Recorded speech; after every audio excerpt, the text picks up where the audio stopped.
and welcome to another review of Epic Games' free game of the week. And this game is Cris Tales, and it has a $50 price tag.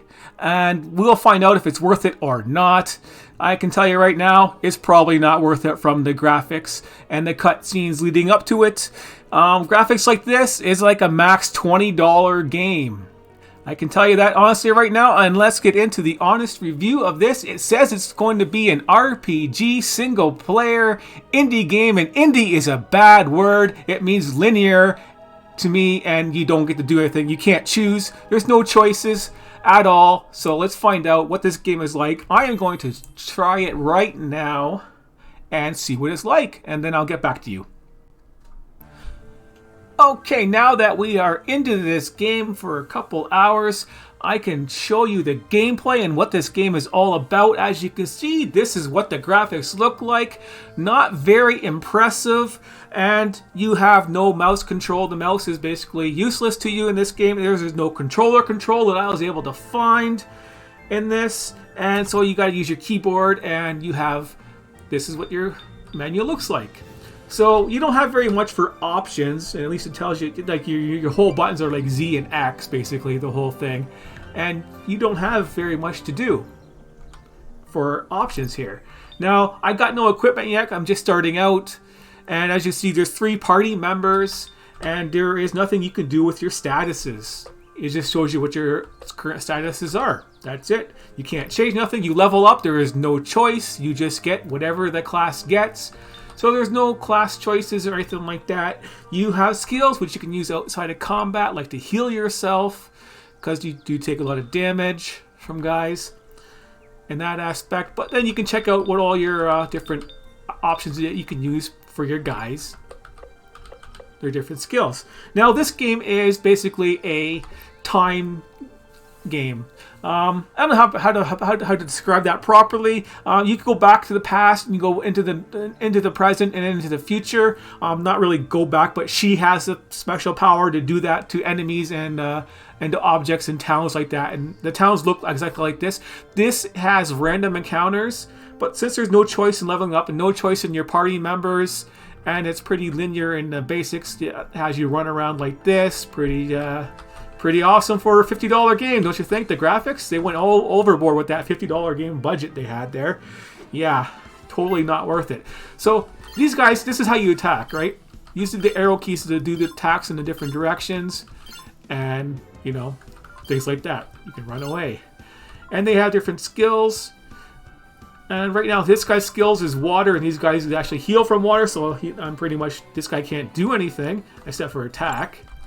And the whole idea of getting engaged in combat is hit the attack button, the whole Z button, when that message pops up in the bottom right. This guy, she can go send them guys to the future, so right now she can't really do much to them. So that's good, at least. But yeah, on this side, she can send people to the future or send them to the past. On this side, she can send people to the past and bring them to the present. So it's kind of weird, and I can't find any way to change that. Like, I want to send this guy to the future, maybe. And use skills like that. I'll show you that in a second, but since she can't do anything, I'll have to just attack with her. And I'll show you as I show you this combat. Okay, this guy has a poisonous thing right here he can do for his skills. This is how you use the combination of the things right there.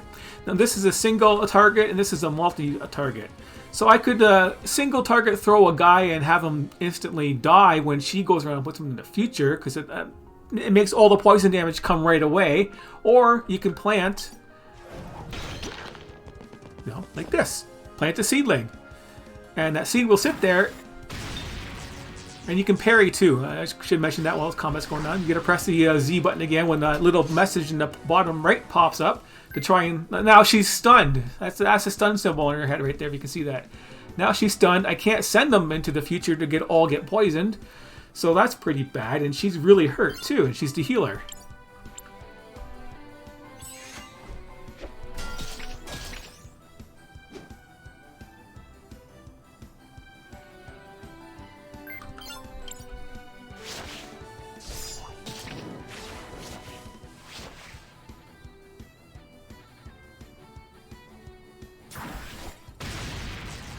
And luckily, they don't single target guys yet, so that's pretty good.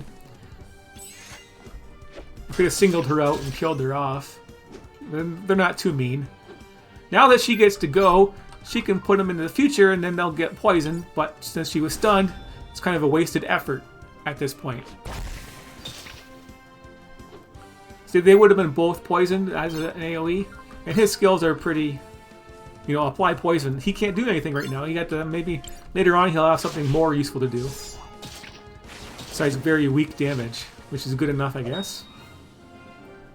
So that is the combat, and that's what you get. You just get experience, and their currency right here is marbles. Yay.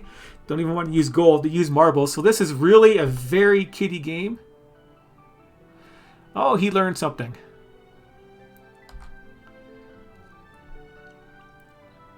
So you level up, you gain skills, and you have to sit there and go into the menu menu screen here to heal yourself after like every fight type thing.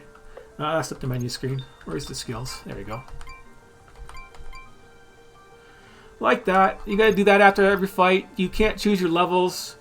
You can't do much for choice, so it is very linear. It isn't really much of an RPG if you can't do that. It is basically, any game can be an RPG if they say that. You gain experience, but you can't do anything with it. So basically your character evolves over time. Like an adventure game. So that is it for this review. Let's get over to the numbers here. For the price tag, I would normally give this game a 4 out of 10 because it works. It's kind of interesting that you can do stuff with the past and the future, and it's basically for boss fights, you know. If they're heavily armored, you can use this water bubble on like a heavily armored guy, then send him to the future and it's rusted, and basic things like that, and basic things like that inside the town when she can use her actual skill up there, which is that little stupid frog thing. You send the frog back to the past or the future to change little objects and pick stuff up, but that's about it, and it's very slow. The random encounters are very slow, and they happen quite often, and this is like, you know, not the world map, but the world map looks exactly basically like this, but you can run around and set up a camp like right here. So I can camp and rest and heal if I need to before I get onto the main storyline and save it type thing. So that is what the game is like in its basic totality. It's sure to get more involved and more in-depth and more complicated and more things to go on because it does involve the past and the future and the present. But that is the only interesting concept of it. I would normally give it a 4 out of 10, but the price tag of $50 is very bad, very bad. It's going to get a 3 out of 10 because of that.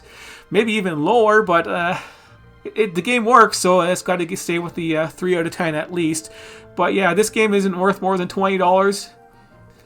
That's what I think. It's not worth more than $20, but I wouldn't buy it anyways, even if I had $20 to spend on this game, because it's not very original or interesting in the long run. So thanks for watching, and be sure to keep on watching for more reviews. And I'll give you the actual straightforward truth about these games and what they're like. So later.